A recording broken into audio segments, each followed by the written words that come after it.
북한이 5년 만에 전방 GP 초소를 다시 세웠습니다. 이 사진에서 보이시는 것처럼 말이죠.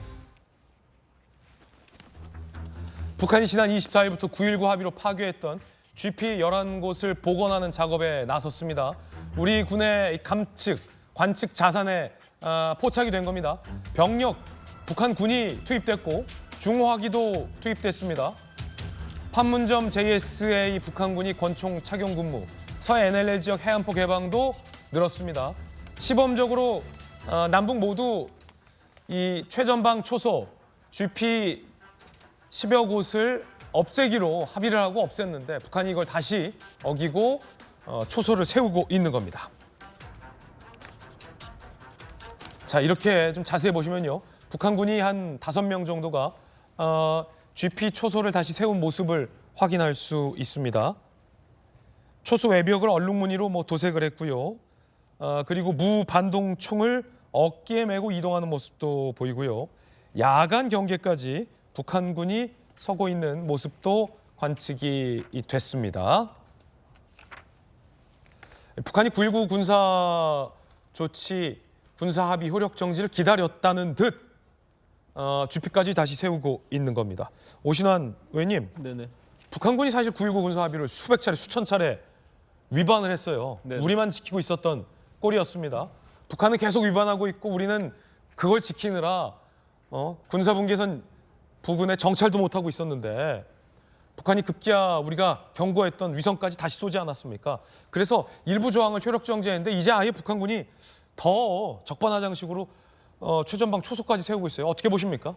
사실 2018년도 9.19 군사 합의 자체가 사실 우리 대한민국으로서는 다소 불리한 조건의 합의라는 것이 기정사실화되어 있는 측면이 있잖아요. 그런 과정에서 지난 21일 미사일 발사체, 군사 정찰 위성으로 판단되는 그 미사일 발사체를 발사하고 거기에 대해서 우리 대한민국으로서는 당연히 거기에 대한 대응을 할 수밖에 없는 그런 상황인 거죠. 그렇기 때문에 일부 조약이 폐기되는 그런 과정으로 가게 됐는데 거기에 또 저런 식으로 또 GP를 복원하고 11군데의 중화기 무기들을 배치하는 북한의 태도는 결과적으로 저희도 그거에 대한 대응을 안 할 수가 없는 그런 과정으로 갈 수밖에 없는 그런 상황입니다. 그렇기 때문에 저는 북한이 이성을 찾고 또 국제사회와 함께 하루빨리 일원으로서 그 역할을 하기를 바라는 마음이고요.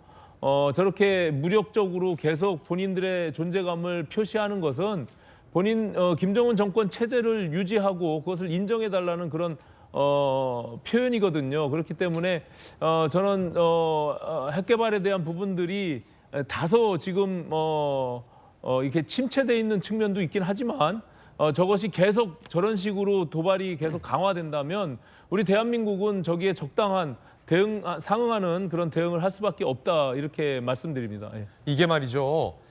각각 남북의 GP 10여 개씩을 철거하기로 했잖아요. 근데 북한군의 GP가 훨씬 많았습니다.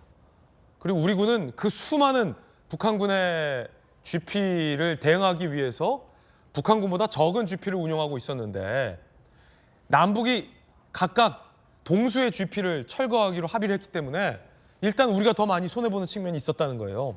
그래서 지금 이렇게 폭파하고 있지만 그때 당시에도 우리 군 내부적으로는 아니 북한군이 더 많은 GP를 폭파시키는 게 사실 등가상 더 맞다라고 했지만 그 의견이 묵살된 것 아니냐라는 의혹도 지금 제기되고 있고요. 김광선 변호사님. 네. 또한 우리 군의 GP는 마치 성처럼 단단하게 쌓아 올려서 한번 폭파하면 우리 GP를 다시 그 이전처럼 복원하기가 힘든데 이에 반해 북한군의 GP 같은 경우는 방금 보셨듯이 땅 위에는 이렇게 조약하게 올렸지만 그 밑으로는 개미굴처럼 복잡하게 아주 설비를 해놨기 때문에 위에만 폭파한다고 해서 의미가 없다 이런 지적도 있습니다. 우리가 이제 합의를 한다랄지 협약을 한다랄지 그럴 때는 등가성, 비례성 원리가 적용이 돼야 하는 거예요. 그런데 9.19 군사 합의 때도 이런 것들이 적용되지 않고 거의 무작정 양보한 게 아니냐. 그래서 결국 안보에 치명적인 위협이 있을 수 있다.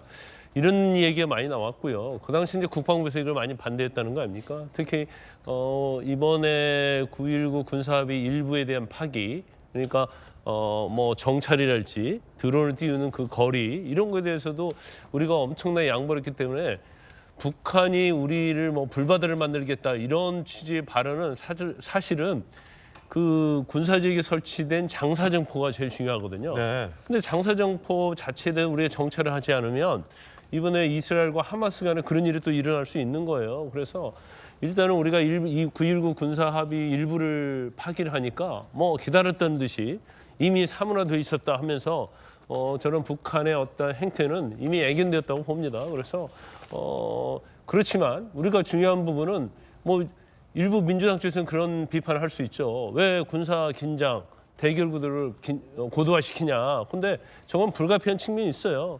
그러면 저러지 않기 위해서 그러면 정찰 위성 띄우지 않고 북한에 대한 감시를 소홀히 할 수 있느냐. 이것은 바꿀 수 없는 엄청난 거거든요. 그래서 저희도 어차피 이제 저희 대응할 수밖에 없는 것이고요.